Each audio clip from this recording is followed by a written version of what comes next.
Good afternoon, brother. How are you? Welcome back to the Rose Garden. Great, sister. How about you?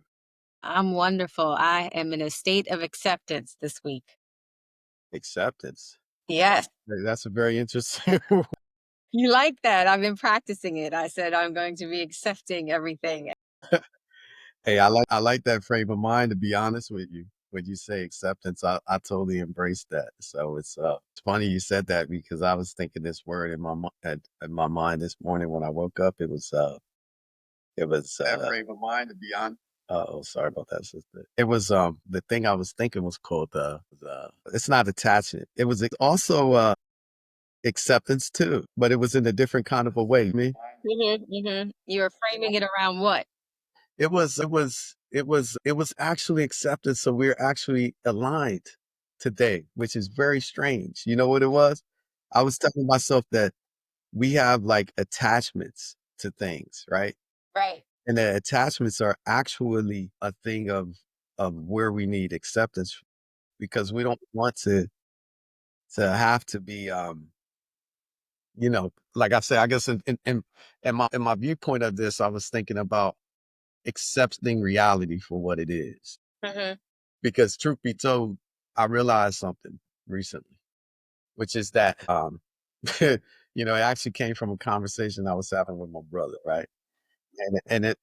He came to a realization, and I totally agree with them all, is that women and children they require uh fantasy. So they require embellishment of realities. Whereas men are like more practically embracing reality most of the time. Again, I'm talking in a very general sense, right? So what he was telling me was if he wanted to get his son to clean the room up, right? Shout out to Wes and Heru. But he said if he wanted to get Heru to clean the room, if he made it a game, then Heru would be all in on it, right? But if he made it what it was, right? If he say, "Hey, man, let's clean up this room," then there's resistance, right? And Right. I notice also like with women, it's that way too, right? So like, I guess an easy way to illustrate this point is if you ask a couple how they met each other, you know what I mean? Okay. And so what will happen is, most of the time the woman has this like grand thing. Even in your story, like how you met Bruce and all this stuff, it's more grander than Bruce's situations. Like, say you told me, "Oh, I heard his voice and this crowd of things, and I said in my mind that's going to be my husband," and all this, fairy tale fantasy land stuff. Bruce said, "She stepped on my foot." Let me help you with something because I love our dialogue about men and women. And it's interesting because I had a similar kind of discussion with myself. So, I've told you before, there's a little Sarita that goes in my brain. And Right, that right. Sarita like really kind of makes me understand reality. And it kind of holds back that chokes that mule that want to say the truth, in situations the truth don't need to be shared in that context. What it kind of taught me is that men process things through such a practical lens, 100. and that women, much to perhaps our strength, can really be imaginative, and that imagination uh, True. allows for limitless possibilities. And so, I think what you're describing is that experience that I was kind of the little Sarita was trying to explain to myself as me and my husband, who we've been together many years, like 20 something. I can't remember all of them, but over 20 years, and we definitely have a different model of communicating. And in the early years, that different model of communicating created a lot of tension. In the later years, what it creates is a lot of withdrawal because we both are like, you know what, this Because you isn't, know each other now. we know each other now. But there's a couple of things that have made the situation good is that we are both committed to being in our relationship. And I think that's just a choice that we've made. But going back to really what happened with young brother Haru and brother West is that on a developmental course, uh, at the stage that that child is in, everything is supposed to be fun. I mean, eating food, getting dressed. And the problem with adults a lot of time is that we are stuck on serious, and that, we create a lot of seriousness around things that can be fun. I mean, like, who doesn't? I would clean up the whole house if we were in here dancing to "Where Them Fans At." I could probably clean my house faster than anybody else if that song was going. That you really saw with the fan. Listen, it gets me to work. You like it? I like it too. Look, I like when they go pop, pop. I like watching it. Let me clarify it. I like watching that. So again, in your primitive, I've told you this before in the Rose Garden that men are so primitive. Your little butt brain just ruling the world. You like seeing them girls throw that behind, don't you? Honestly, I think it's definitely a thing it's definitely feminine, right? It's a feminine song, right? What makes And it that's what they feminine? say bad, but so I like the fact that because the whole thing, but are men walking around with fans? I mean, just think about like when you're in church or whatever, where the fans are a thing. Fan dancing, fan thing, that's for females, right? Getting it, man. They getting it. Guys be doing it, but I just be thinking to myself, like, okay, well, this for me, there's certain things, right? Like I think that in the spirit of who a person is, right? Like certain Right. resonate with you a certain kind of a way, you know? Some things that are for females don't resonate with me. You know what I Well, mean? brother, I need you to touch your sensitive and vulnerable part and recognize that dancing and expressing yourself does not make you anything other than a man. Men can dance. I think men can dance in a certain type of manly way. In a certain type of manly way. You're not trying to see certain things. What you ain't trying to see? What you ain't trying to see? You ain't trying Yeah, to see popping that hip. You're not trying to see the pop the hip. no, not at all. But if that's what they want to do, I accept that. You said, I'm That's telling you, because today we're at acceptance, aren't we? We're all about acceptance. And it's a really important thing, like to be at acceptance, because a lot of things have happened. Like, I know what happened was, if people have been following the last couple of weeks, I've been really tense and reacting to what's been going on in the world. And it's overwhelmed me. I mean, I think I had this chaos reaction where I was shutting down and just really feeling the heaviness of it. And then at some point, I really got to, I'm going to focus on the things that I can accept and the things that I can control. And that made me feel a lot more empowered. And I got busy doing the business of work. In the last 2 weeks, I can say I've been extremely productive. Now, did that change some of the outcomes of what was happening in this new direction that the administration is going in? No, it didn't really change it, but it definitely changed my focus and the way I was putting out. I bring that all up because one of the things that was happening in that situation was I was having problem solving difficulties, and that was leading to interpersonal difficulties. mm, This is going to really resonate with you because I love Black people. And I think one of the primary issues we have as Black people is we have poor problem solving skills. And this was proven to me on yesterday. My poor husband had a procedure, so he had to be at the mercy of my driving. And if you know anything about me, my family calls me Bang Bang Bam Bam because I've been in a number of accidents. I'll be the first to let you know I be tearing up vehicles, or I did tear up vehicles. I think the last 10 years I have matured in my driving, and I don't tear the vehicles up the same way. But yesterday, Mister was definitely my passenger, and he was enjoying it up until a moment. And this moment was really, really, really powerful. So we go to this small intersection, and I'm gonna tell a story like a woman. You got to ask my husband what it really happened. you got to put the fairy tale on it, I huh? got with the fairy tale. So we go to this intersection. There's basically it's a sidewalk on both sides, and it's 3 lanes. So we're kind of like in the middle lane. No, we're in the last lane, the third lane, but we stuck where the sidewalk is the option. Then there's another car. Then there's another lane. So we hear behind me, or I hear behind me, a horn that goes boop, boop, the horn, so I pay attention. I look in the rearview mirror. Now, my husband, who's always on 100, like even in his vulnerable state, he was under anesthesia yesterday. He couldn't really even move fast. I see him start, surveying the landscape, but I'm still just like, oh, whatever, somebody, boop, boop. And behind me, I see the guy kind of raise his hand and like, oh, I'm sorry. So he must have cut that car off.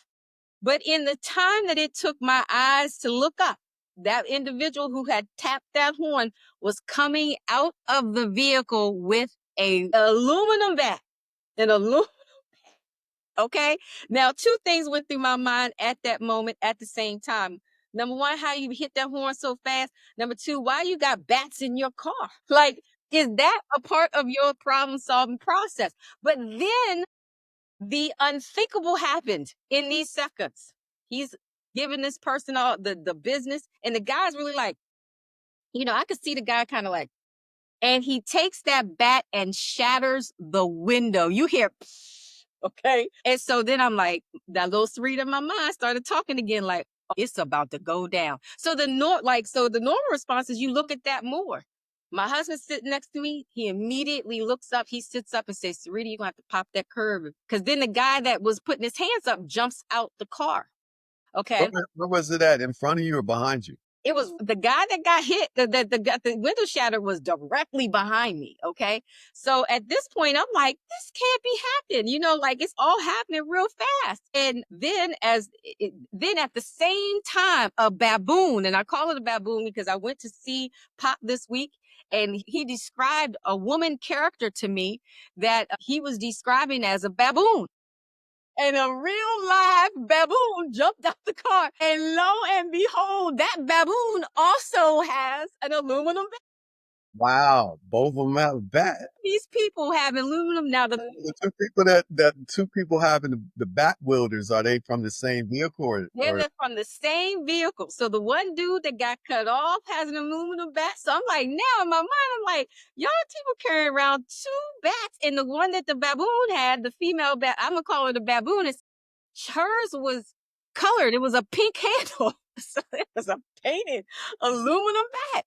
Right. So there's a point to this story. So after the melee, so she's over there saying, do something, do something. The guy is trying his best to kick out the light of the individual who done now smashed his window.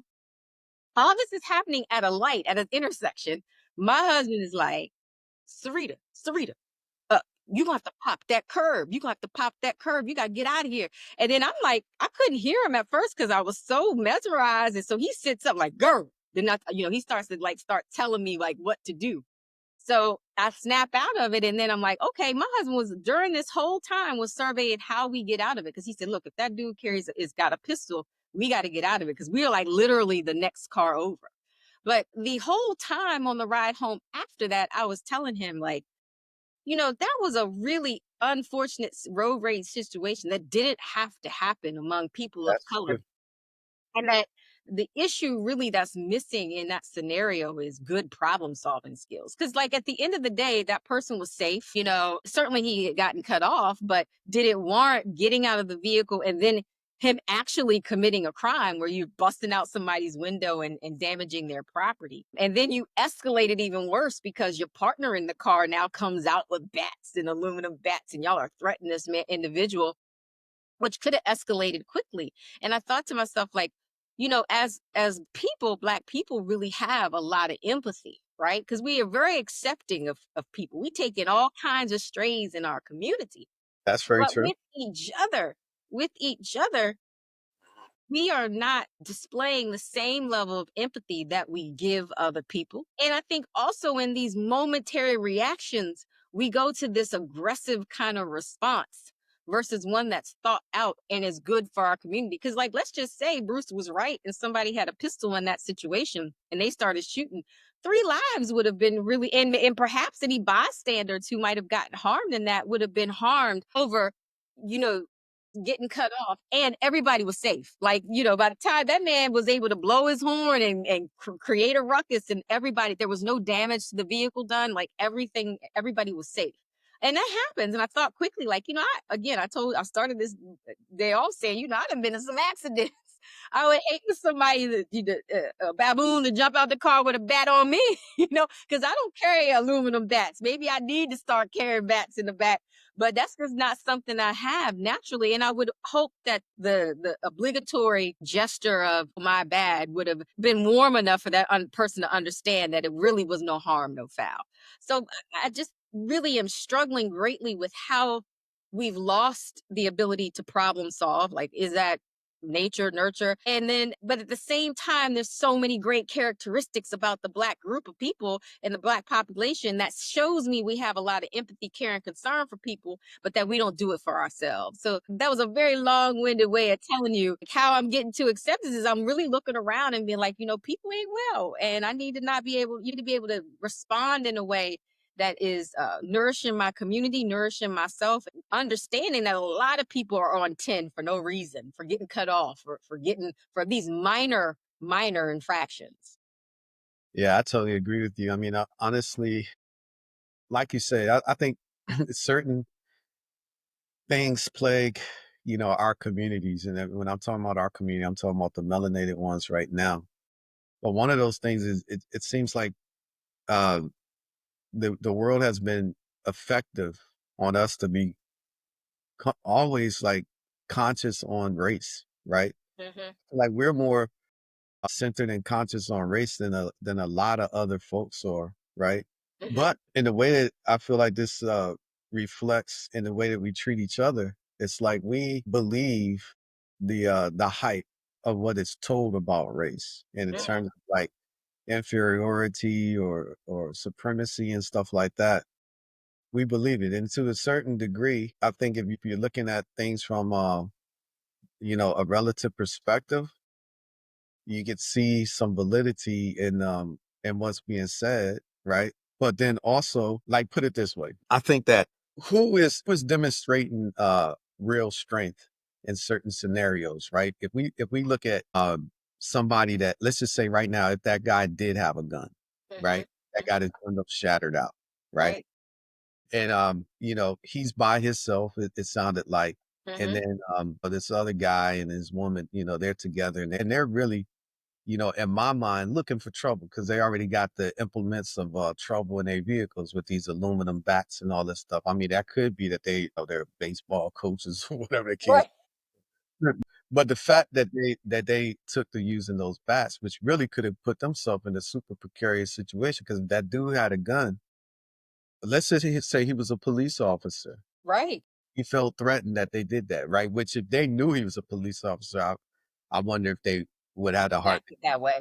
right? But then if he did end up shooting them both and killing them both, he would be totally justified, Right. right? Right. So I say that the way that they went about doing it is creating a ridiculous situation for themselves for nothing. For nothing. Absolutely nothing.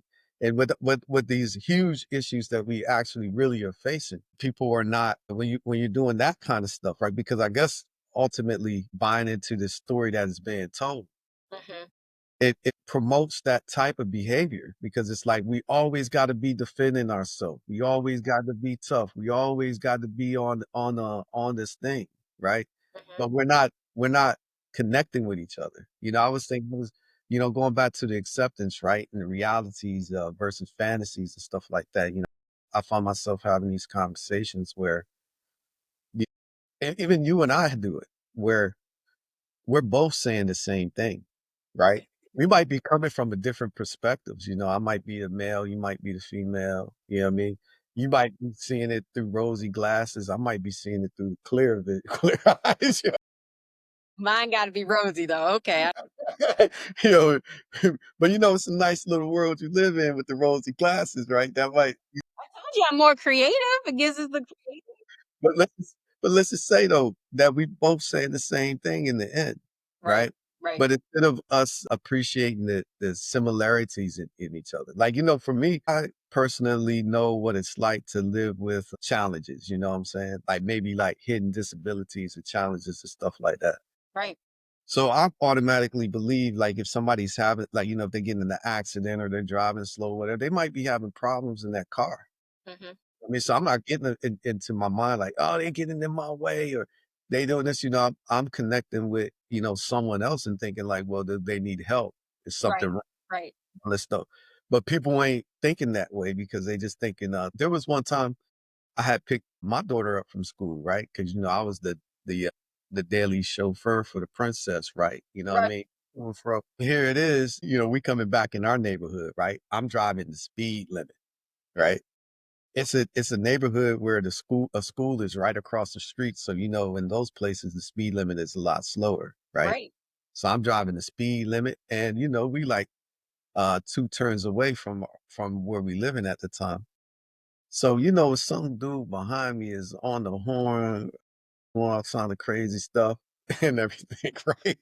And if you wanna talk about, I don't know, when you say butt brain, the way I look at it is, my primitive mind kicked in, even though I have my daughter with me, right? And I and I pull over and signal the dude up. And then, we get into a little exchange, but I think that when he saw my energy, he didn't want that smoke. But I was thinking to myself though, so the comment he made was, "You were in my way. This road belonged to you." We share this world with everyone, with each other. But some people have a hard time sharing, right? We do. But I think the bigger thing for me in that sense is like again the empathy, and it's this duality about who we are as black people. Is like we, like I said, I know the black community takes in strays and has for a long time, and Wonderful. other communities aren't necessarily that open. So we have that capacity, we have that potential, but again, even like to ourselves, and I guess in moments where that same level of expression is needed, we don't necessarily do it. And so I find myself asking the question, one, where does that come from? Which I probably, you and I today or tomorrow, we're not going to answer that easily. The second part of that is like, how do I contribute to that? And what you just described with the princess was you contributed to that in one way where you were modeling for her probably the dysregulated part of it. Yeah, Like, definitely, definitely, and I mean, she expressed it, right? yeah, I see some embarrassment on her part, and, instead of her seeing it as but, this probably is a deeper yeah, yeah, yeah. but instead of her seeing it as, "I was provoked by an antagonist," she looked at it as, "Oh my god, you're a big bad wolf. Look at your behavior," and all this stuff, right? Yeah, So which is interesting. Huh? Say it That's again? interesting because Yeah. so the princess didn't have empathy for you, and she had empathy for that other person. She had a empathy for a total stranger, she didn't have it for me. So now I look at it though, and I was thinking, like, going back to the point of what you were saying with what your husband was doing, which is trying to protect you and him. Right, I right, was saying that, and being I could have been reckless too because, what if that thing could have escalated or whatever, I had my daughter with me, so I should really be, looking out for her safety, as well, right?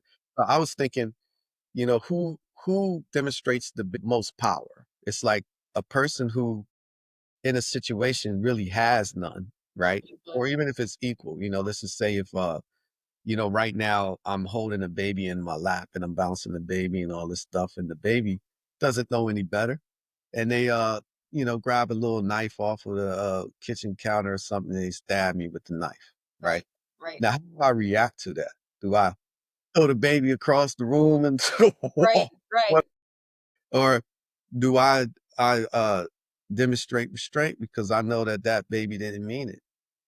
So it sounds like what you're saying is that we have choices that, like, all of our behaviors are choices, and I think that that's a really good point. I also think that there is a missing model in our community on so many levels, and like how are we being models for that? And like I heard you just say, in that situation it created embarrassment and some other things.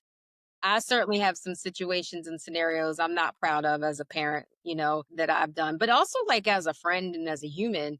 But I do think that now we need to be able to show examples of that more. And that brings me to an interesting other observation about acceptance for me this week was the Stephen A drama that's going on with LeBron James. And I actually heard LeBron James's kind of response on one of these shows where it resonated with me differently perhaps because like I'm not necessarily a big sports fan, and like, for anything to be attractive to me, maybe this is the creative part of me and that kind of rose colored glasses to me, is the voice has to sound good, right? Because I don't ever have time to like statically listen to something. And I can honestly tell you that even before this scenario, Stephen A's voice did not sound good.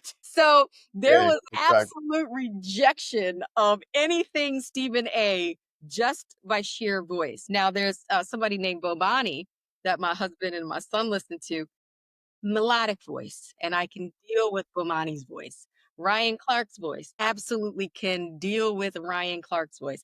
But Stephen, some others, right? I bring up the people who I believe are black that my family listens to. Again, I'm not ever in a position based on my work schedule where I'm doing anything static. But I will tell you that Stephen A voice has never, it's like nails on a chalkboard to me. No, I hear you on that. It is like it's dreadful, and I'm like, "Who can listen to this?" That just the nails of the chalkboard. But what bothered me about the entire exchange for both parties was one, and again, this is a reference that Pop said when we were younger, when my son was younger. Pop was at a football game with us. And at the time, my son was on a team that was mostly African American, I think all black at the time. And everywhere we went, every team, no matter where we are in the state, there was discord. But one day that discord turned over to the parents and they were fighting. And we happened to be in a place where most of the other spectators on the other side were white. And Pop moved us all away. And my husband moved us all away and he said, you know, who we are right now. We're entertainment for Yeah, those other people. And he didn't want his family, and my husband didn't want our family to be that entertainment, even though of course we weren't in that level of discord. And that is what I heard at the moment of all of this is like, here are two black men who are being now entertainment for a group of other people who don't have the same community, right? We are a part of our community and don't have the same things to lose and are also kind of buying into the stereotypes about our inability to problem solve. yeah. And that was the biggest thing I took from it is that these two black men who both come from very passionate perspectives. I think Stephen A's perhaps is more entertainment based than what was LeBron's perspective on the entire situation. But the inability to problem solve stood out to me. And then from Stephen A's perspective, his lack of empathy for what he was doing, even if that's his job, was he missed an opportunity to reflect, to learn from the brother, to invite the discourse, I'm sorry, so that then instead of being entertainment, they could have been a part of a beautiful problem solving solution that might have started with It could have been an example. a great example. Yeah, I get you on that. You know, it's interesting you say that, right? Because going back to statement I made earlier, which is that I feel like the thing is race is not real. You know what I mean? Like we can look at each other, but inside of the same thing that we're calling race, right?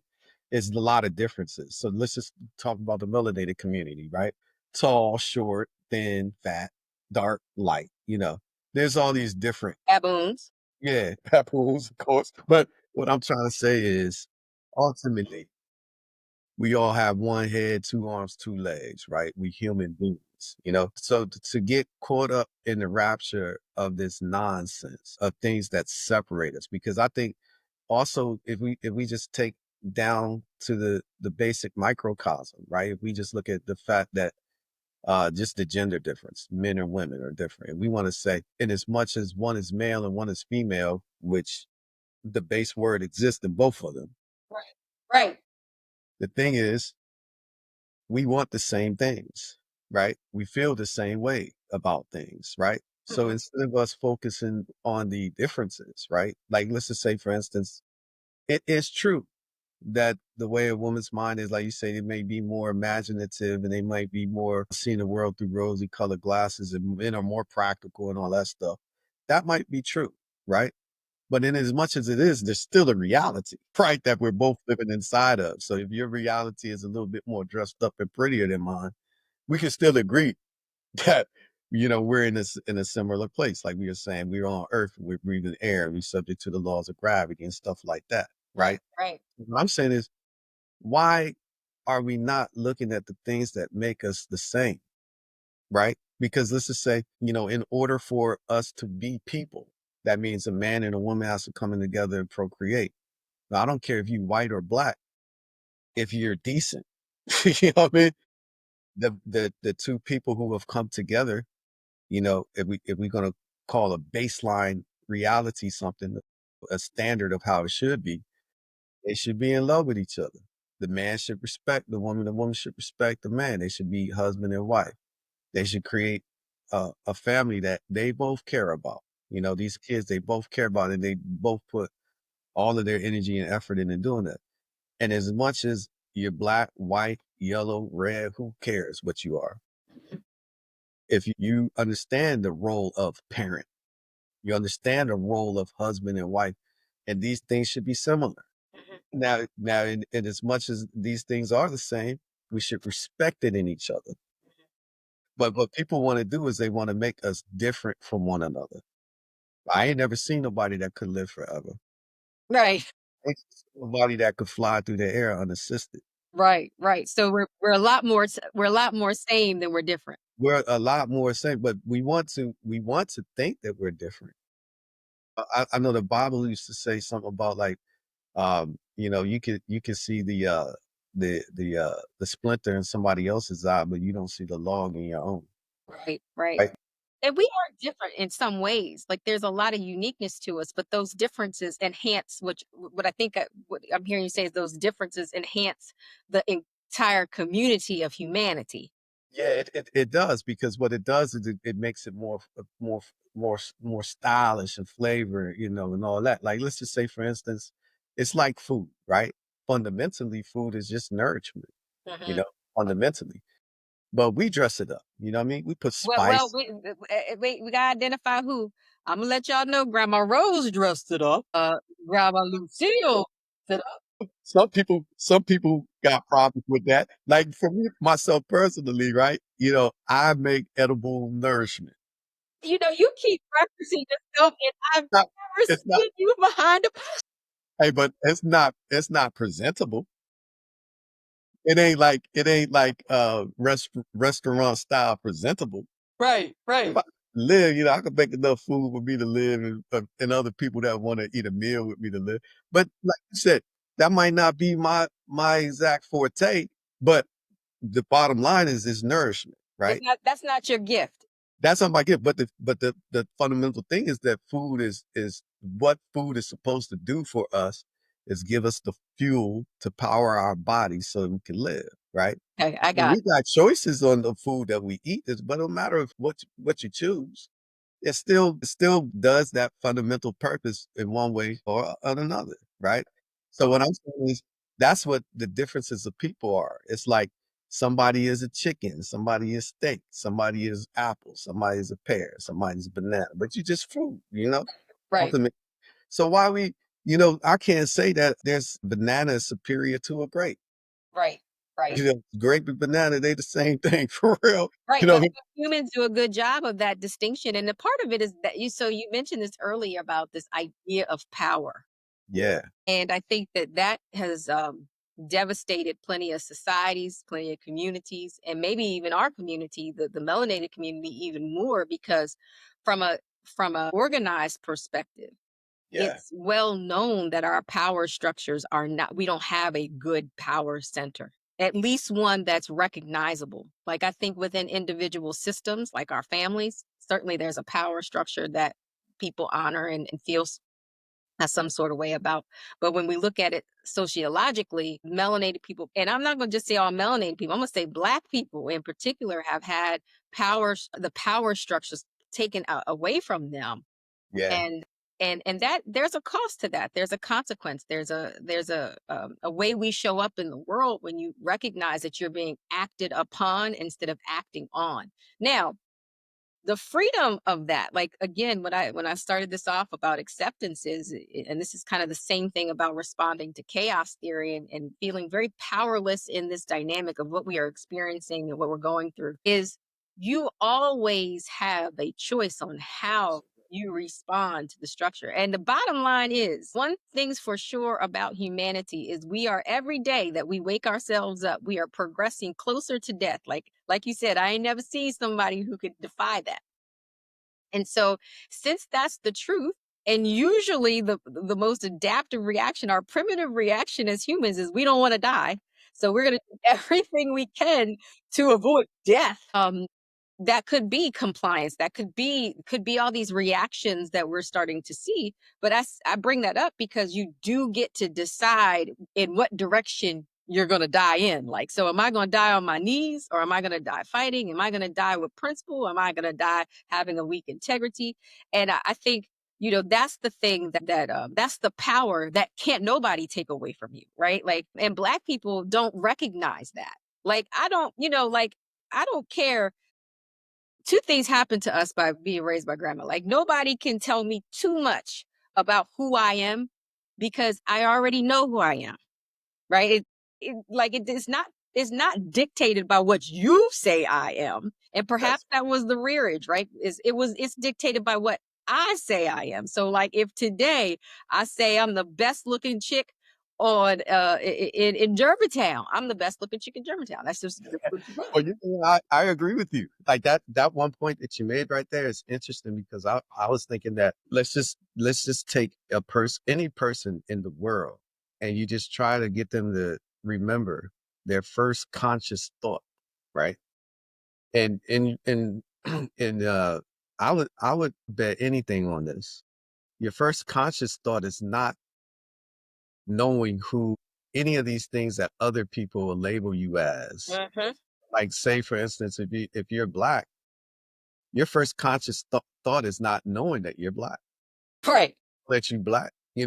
What makes that who you are is what the world has told you right. about yourself. The And that's why I environment. think, yeah, what the environment, what the community collective consciousness has told you that you are, and you embrace that. You know what I mean? The whole thing is consciousness really doesn't know nothing of itself. So you haven't even seen yourself in the mirror when you first have the first conscious thought. You have no clue. So if when you first are opening your eyes to this reality, and you look out, and let's just say you're a Black child, but you have Asian parents, you would see them, and you got Asian siblings, and you think you're that exactly like them because you haven't seen yourself. You know what I mean? So what I'm trying to say is, because that's not the center of your consciousness, right? It doesn't matter. It has absolutely It zero has bearing. no point. Yeah. Yeah, it has zero bearing. But then when it starts mattering is what the whole world agrees about this characteristics of a community of people. We agree that they the bottom of the totem pole. We agree that they are the leaders, or they're superior. We agree that they set the We give standards. them that. We give them that. We give you that power because we bind into this thing. We're subscribing into this philosophy that has been imposed on us. Right. Right. Now, now when you got the power, like you said, to accept and to choose, now you can reshape that. Right. Because I would say that the difference between us and the people who are seemingly in power, right? I say seemingly in power is because They walking towards death too. they walk towards death too. Plus, also, in order for them to maintain power, their power depends on people supporting it.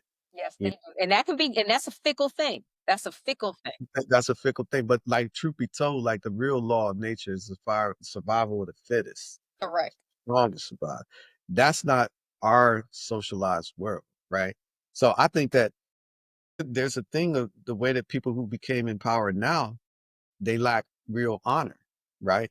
And I say that to say the people who are really strong, like the real strong people, they also have compassion. They also have love. They have empathy. So they look at something and they say, well, why would I rather fight you with my hands than pull a gun out? Because ultimately, yeah, we got a struggle. We got a conflict that requires us to be violent with each other. But the instant outcome is not, I don't want to take your life.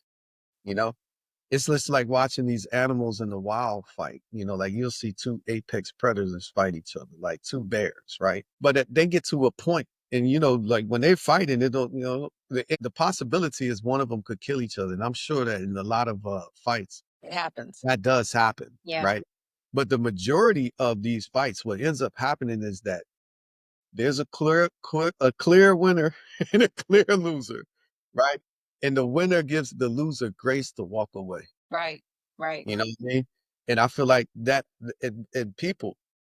don't give each other that much courtesy, you know, Well, anymore. because in the moment, I think there's a lot to that, and I'm appreciative of that example because I think we are but species, animal species in this kind of whole dynamic in this matrix that we're plugged into. And what I think is lost, particularly in the Black community, is that grace to walk away and the choice to believe that you're bigger than what other people are saying. And so the power in that is you have the confidence to move. So somebody could tell you dumb and da da da da da. But if you don't believe that about yourself, then you're not dumb.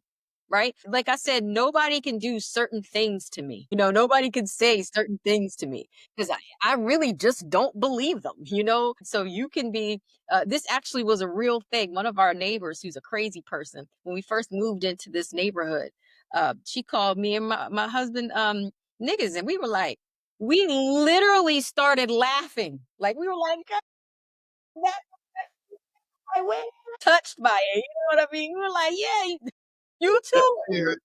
Hey, but I love that. I love the way y'all handle that, right? Because, Right. it's funny, right? Because I was in a situation, right? And, it's weird because, these things, I realized this about myself too, which I attribute to Grandma Rose's rearing and upbringing of us, right? Which is that I don't hold on to old scars. You know what Mm. I mean? So like, when we got spanked and all this, when we got spanked, We got picked the switch we off the tree spanked. yeah, we actually got welted. You got scars. You had a sign to show that you got what. But those I don't see those scars anymore. Those things don't, even when I was young or whatever, yeah, at the time I didn't like getting spanked. I had all kinds of thoughts of retribution and stuff.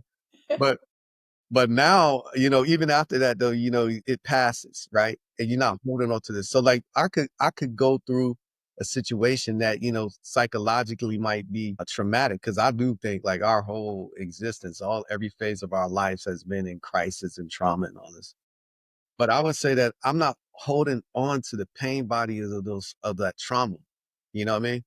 So I can literally go back and look at a situation that happened in my life and laugh at it like I'm popping popcorn. Right, right. And thankful for the lessons that are being taught in it.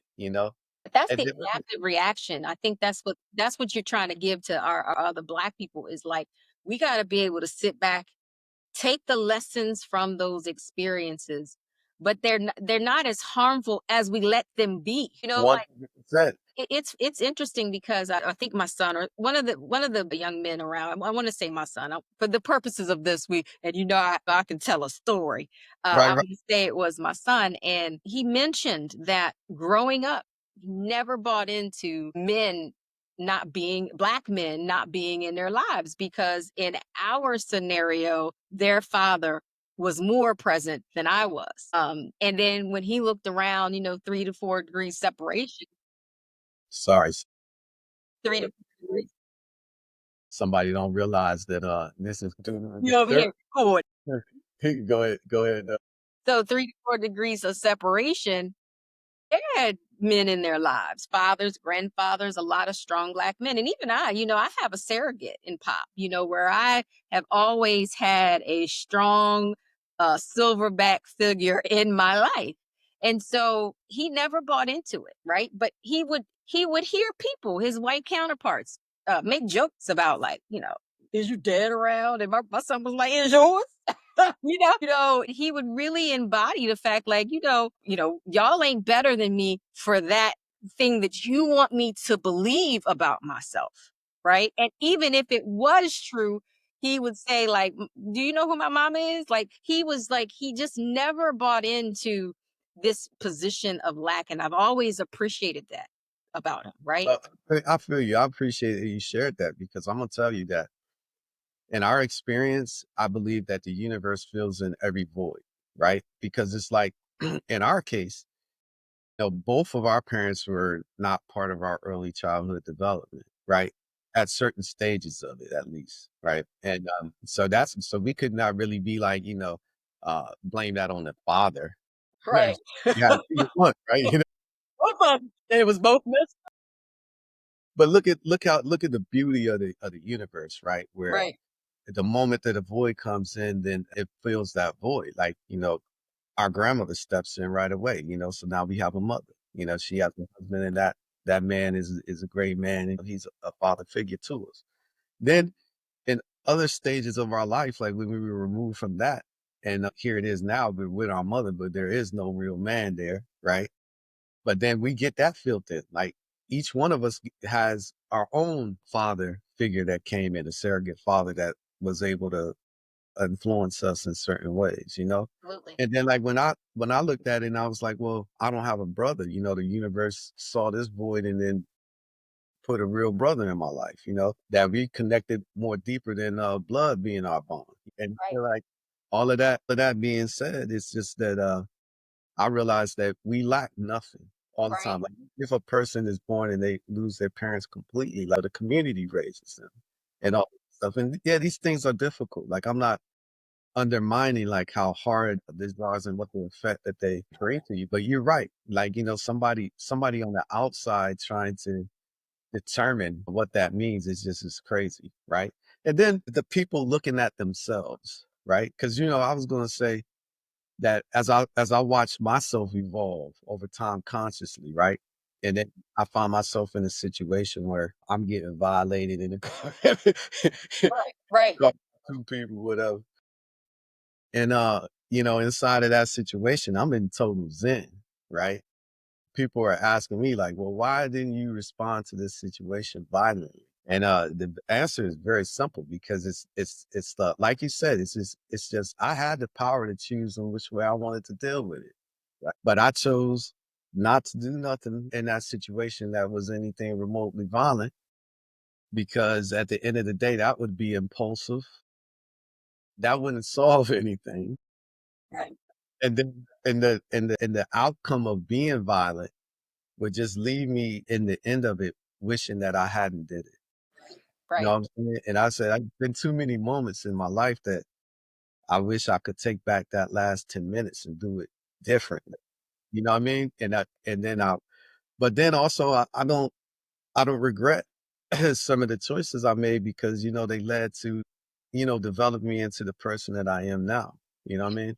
But I do, it does drive me crazy, the interaction between us as human beings, because, in a certain situation, someone could say, well, you can trust me, this always troubles me, right? When someone tells you you could trust me, because it's like, if I could trust you, I'll know it because your actions will show it. You don't have to Yeah, tell me. I'll know.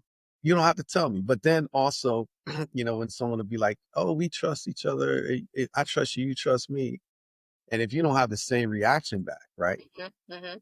And then they're like, then they're, uh, it's like almost as if they want to mirror it. And I'm saying, well, look, in order for me to trust you, you have to give me trust, Right. right? Right. But I can see in the ways that you're not giving me trust. Like, yeah, you're gonna mislead me on a horizontal braid, or Right.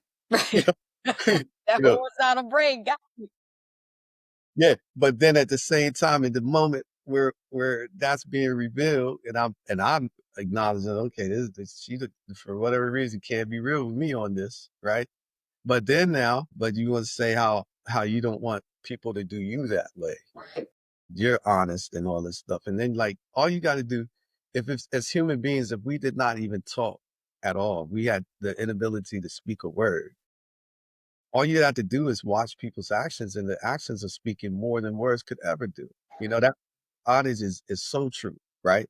If someone could tell you that they love you, right? But you could observe them in the way that they're dealing with someone else, and you could say, like, I could tell that person loves them. Right.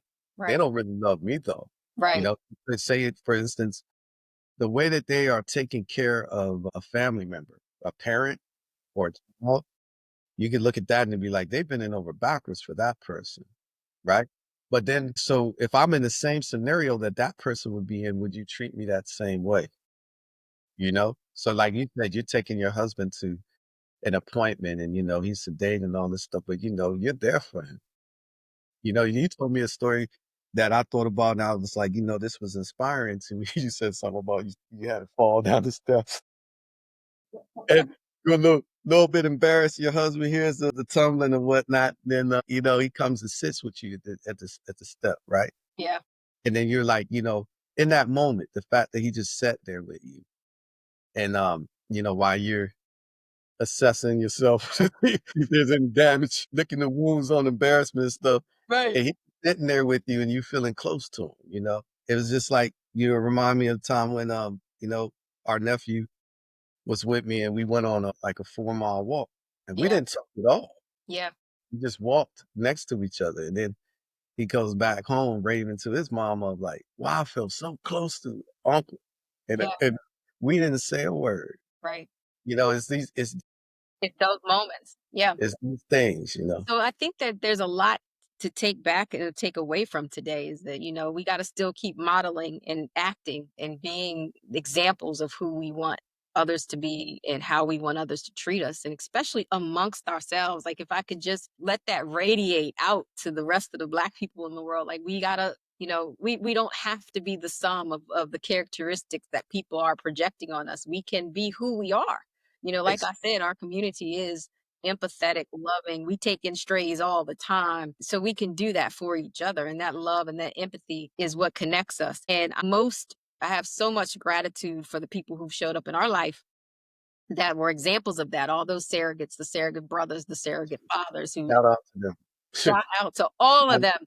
We yeah, are going to give a huge shout out to the silverback that's in my life because there's a big thing that happened. As he retired, he decided to open up a bicycle shop, which is a totally different thing for him. It's called Cool Breeze Bicycles. We certainly celebrate that. It's located in Rockville, Maryland, and it is a family-owned business, and you'll get to meet the silverback, the baboon Sarah himself, along with his staff, who is also incredible, Milton Etheridge and Manny. I don't know Manny's last name, and I'm so deeply appreciative of their life, of his influence on my life, and his wonderful wife, Denise Etheridge, who is the person who makes everything work in the background. So they have this new shop, and Bruce and I actually had the benefit of going to see it. So it's beautiful. And so it's springtime. Bust out y'all bikes and go to Cool Breeze Bicycles and get your bikes tuned up and support this Black owned business because supporting that Black owned business really supports you. And that's, I think, the point of today for me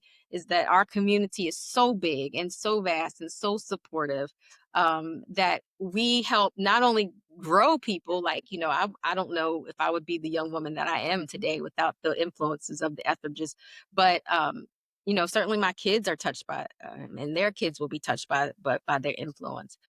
And I know the same thing for you and Wes and what you bring to Wes's family. So I appreciate you hanging out with me in the yeah. road. Thank you, sister. I appreciate you as well, and salute to Milton and Denise for what they're doing, and much love to them, and for all of the surrogates that have impacted our lives and the community as a whole, because we really are one big family. We should all care about each other, but we got to definitely salute those ones that's close in our circle. Absolutely. We ain't getting rid of them, and in Yeah. our circle, they can cook, we not eating none of them foods that's not well seasoned. They can cook, they're funny. They breathe life into all of us. I think Wes isn't he like growing food and stuff out there in Cali? Wes is growing organic, healthy foods. Wes is one of the most disciplined people in that way that I've known. But Right. he's very mindful and intentional, and I think like that's what we definitely need to be. And yeah, he's growing food because his belief was that our food supply was being poisoned. So Mm. he wanted to do something in action to be able to provide, for himself and for the community healthy options. Well, you tell Wes I'm trying to be his cousin in that, but I ain't giving up my chocolate. So unless he figure out a way to make that chocolate. Get some chocolate that's vegan though. Is it? I'll have to talk to Wes. I just don't have Wes's discipline at all. The last time I saw him, I mean, he had like muscles in his eyes and in his cheeks. He ate on a schedule. Like I eat when I want to. You know what I'm saying? Yeah, no doubt. But I mean, I think that ultimately, like we take a step closer to the in the right direction when we do things like this, which is being very mindful about what we need to do going forward, right? Absolutely. Make choices. Don't be impulsive. You know, you decide the reality we want to live in collectively together. Absolutely. All right. I'll see you next week in the Rose Garden. All right, next week, sister, you take good care Yeah. till then. All right, bye for now. Brother.